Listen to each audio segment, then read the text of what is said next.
Does your EcoBoost have a $30 part that stands between your turbocharger and a $4,200 repair bill?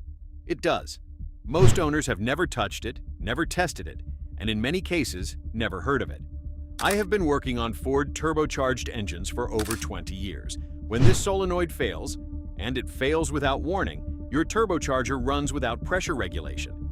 Here is everything you need to know before it goes. What the solenoid does. Your EcoBoost turbocharger builds boost pressure by forcing compressed air into the intake. Left unchecked, the turbo would build more pressure than the engine and its components can safely handle. The wastegate is the valve that prevents this. When boost reaches the commanded level, the wastegate opens to vent exhaust gases away from the turbine wheel, slowing the turbo down and capping pressure. The wastegate does not operate on its own. It takes instructions from the engine computer through the turbocharger boost pressure control solenoid. The computer reads real-time boost pressure, decides whether the wastegate should open or close, and pulses the solenoid to make it happen.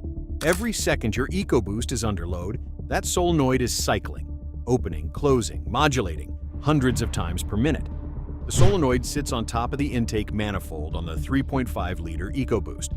On the 2.7-liter, it sits in a similar accessible location. It is connected to the wastegate actuator by a small vacuum line and to the engine harness by a 2-wire electrical connector. It is not hidden.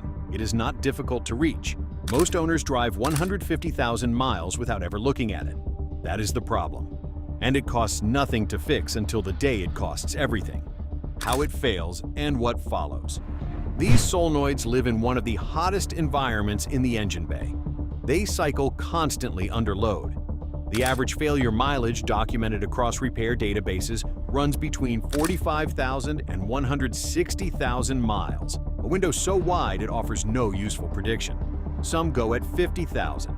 I had a 2018 F153.5-liter come in at 71,000 miles with a P0246 code and a turbocharger that was already showing bearing play I could feel by hand. The owner had been driving under a check engine light for 6 weeks because 2 shops told him the code was probably a software issue. Here's where it gets interesting. When the solenoid fails and the wastegate stays closed, the turbo has no regulation. Boost pressure climbs past the commanded level. The engine computer detects overboost and sets a fault. But before limp mode triggers, there is a window, sometimes seconds, sometimes minutes, sometimes many drive cycles if the failure is intermittent, where the turbo is spinning harder than it is designed to, and the exhaust back pressure behind the turbine wheel is higher than the oil seals on the turbo shaft are rated to contain. Oil begins migrating past those seals. Once oil gets into the turbine housing, it burns. Burned oil deposits, coke, begin building on the turboshaft bearings. The bearings that were supposed to be lubricated by clean-flowing oil are now running in a mix of cooked deposits and compromised oil film. Shaft play develops, compressor wheel clearance changes, boost output drops. The P0299 under boost code follows the P0246. By the time the owner notices the truck feels slow, the turbo bearing has been running damaged for weeks. I had a 2019 F152.7-liter come through with both codes active and an owner who had ignored the first warning light for 2 months because the truck still drove. When I pulled the turbo on the driver's side, the shaft had measurable play, and the compressor wheel had visible contact marks on the housing. That turbo was gone. The replacement, with labor and the stuck exhaust bolt extractions that are standard on these jobs, came to $4,400 on one side. The boost control solenoid that failed, $28 at the parts counter. $28 versus $4,400. That is the choice. Why owners skip it? There is no scheduled maintenance interval for the wastegate solenoid in Ford's owner's manual. It is not on any service reminder. No shop reminds you at oil changes. No mileage sticker on your windshield mentions it. The only time most owners encounter this part is when it has already failed and a code is already set, at which point the question is not whether to replace it, but how much damage was done during the window between failure and diagnosis.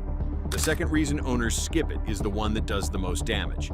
Stay with me, because this is the failure pattern that turns a $30 problem into a $4,400 repair. The failure is often intermittent early on. A solenoid beginning to fail does not always fail completely on the first event. It may set a code, clear it on the next drive cycle, and not return for 2,000 miles. Shops that see a code with no current fault condition sometimes clear it and send the owner home. The solenoid fails again. The cycle repeats. Each intermittent overboost event is another round of elevated shaft loading and oil seal stress on a turbocharger that cannot protect itself from a solenoid that is not doing its job. If you are still here, you are already ahead of most EcoBoost owners on this. The next part is the one that actually saves you the money. How to test it before it fails. A $35 OBD2 adapter and a free app like ForScan or Torquey Pro gives you live access to the boost pressure sensor reading while you drive. The test is simple. Note your commanded boost versus your actual boost under hard acceleration. If actual boost is consistently exceeding commanded boost by more than a pound or two, your wastegate is not opening correctly. That is the solenoid or the wastegate actuator linkage. Either way, the first thing to replace before spending money on an actuator is the solenoid. But don't stop there, because there is a test you can do in your driveway right now that costs nothing. You can also test the solenoid directly. Disconnect the vacuum line from the solenoid and apply 12 volts to the connector pins. You should hear and feel it click. The solenoid core should move. If it does not click, it is electrically failed. If it clicks but you have overboost on a data log, it is sticking mechanically under heat, which is a common failure mode on high-mileage units that have been cooking in the engine bay for years. And it gets worse if you skip this step and go straight to parts.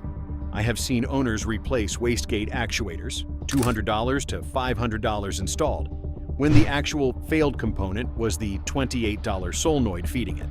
The actuator tests fine on the bench because the problem was never the actuator. A 10-minute solenoid test would have saved several $100s in diagnosis and parts.